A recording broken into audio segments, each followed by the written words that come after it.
नमस्कार और स्वागत है आप सबका हमारे चैनल। आज हम एक ऐसी कहानी सुनने जा रहे हैं जो सिर्फ नेपाल की नहीं बल्कि पूरे साउथ एशिया की एक छुपती हुई सच्चाई, एक दर्द, एक सवाल जिसका जवाब आज 7 साल बाद भी नहीं मिला।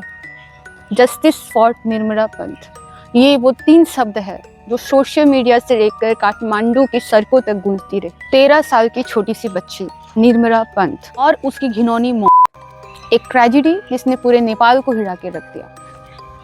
निर्मला पंत जो नेपाल के कंचनपुर डिस्ट्रिक्ट में रहती थी, वह बचपन से ही ब्राइट और जिंदा दिल लड़की थी।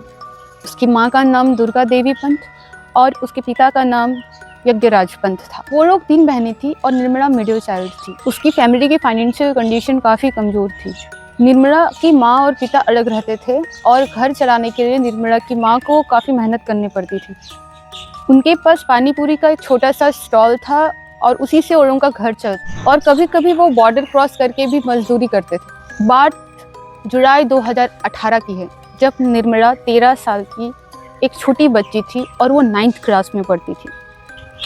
26 जुलाई 2018 की एक सुबह निर्मला अपने घर से थोड़ी दूर अपनी फ्रेंड रोशनी के घर जाती है होमवर्क करने के लिए, लेकिन वो शाम तक घर लौट के नहीं आती।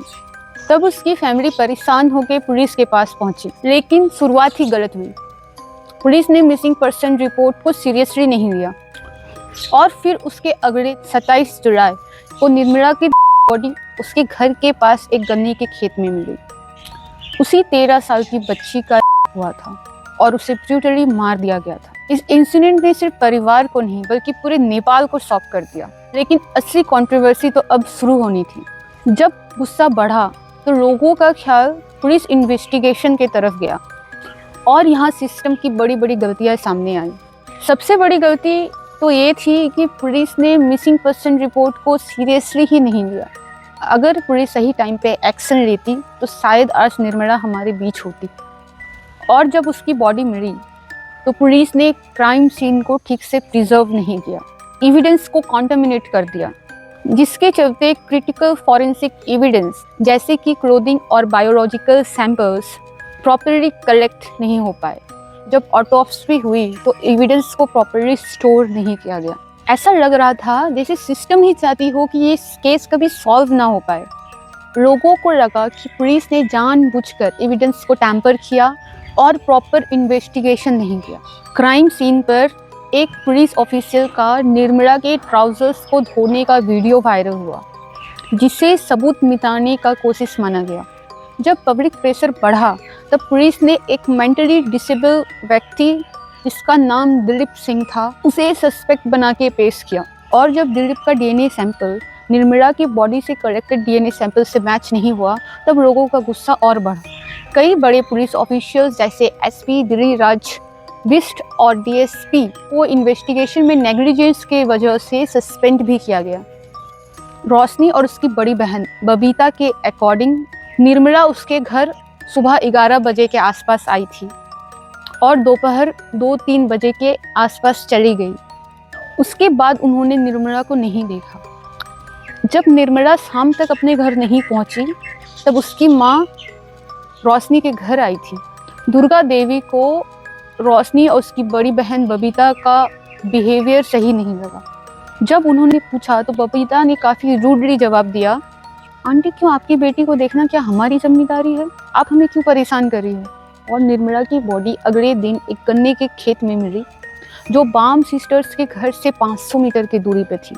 पुलिस और सीबीआई ने बाम सिस्टर्स से पूछताछ की, लेकिन फिर बाद में उन्हें रिलीज करना पड़ा क्योंकि पुलिस ने कहा कि उनके पास बाम सिस्टर्स के खिलाफ पर्याप्त सबूत नहीं है कि वो उनके खिलाफ रेप और मर्डर के चार्जेस लगा सके।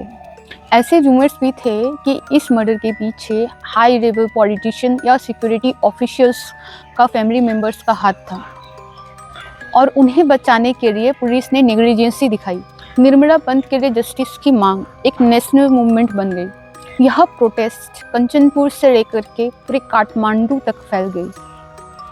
प्रोटेस्ट के दौरान पुलिस फायरिंग में एक टीनेजर की डेथ भी हुई। पब्लिक एंगर को शांत करने के लिए होम मिनिस्टर और नेपाल की पुलिस ने काफ़ी इन्वेस्टिगेटिव कमेटी बनाई। हर कमेटी ने इन्वेस्टिगेशन में लैप्स को माना, पर केस अनसॉल्व्ड ही रहा।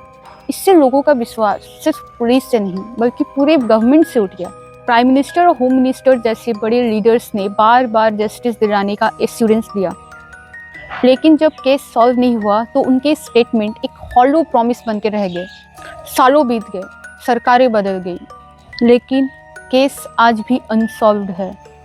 यह केस दिखाता है जब जस्टिस फेल होती है तो सिर्फ एक परिवार को नहीं बल्कि पूरे समाज को तोड़ देती है। यह सिर्फ एक वीडियो नहीं, एक रिमाइंडर है कि जब तक कल्प्रिट आज़ाद है तब तक हमारा सिस्टम फेल है। Justice delayed is justice denied. हम आज भी निर्मला के लिए जस्टिस की मांग करते हैं। धन्यवाद। Take care and be safe. Justice for Nirmala Pant. Hello, एक शॉर्ट नोटिस, आप सबको मेरा वीडियो कैसा लगा प्लीज़ कमेंट में बताएं, और मैं ट्राई करूँगी कि ऐसे ही वीडियोस डालते रहूँ और अपना खूब सारा प्यार दिखाएं। प्लीज़ कमेंट में बताएं और मेरे चैनल को सब्सक्राइब कीजिए और लाइक कीजिए और शेयर कीजिए। मैं ट्राई करूँगी कि ऐसे वीडियोस डालते रहूँ और अपने आप को इम्प्रूव करने की भी कोशिश करूँगी। Thank you so much and जय श्री राम।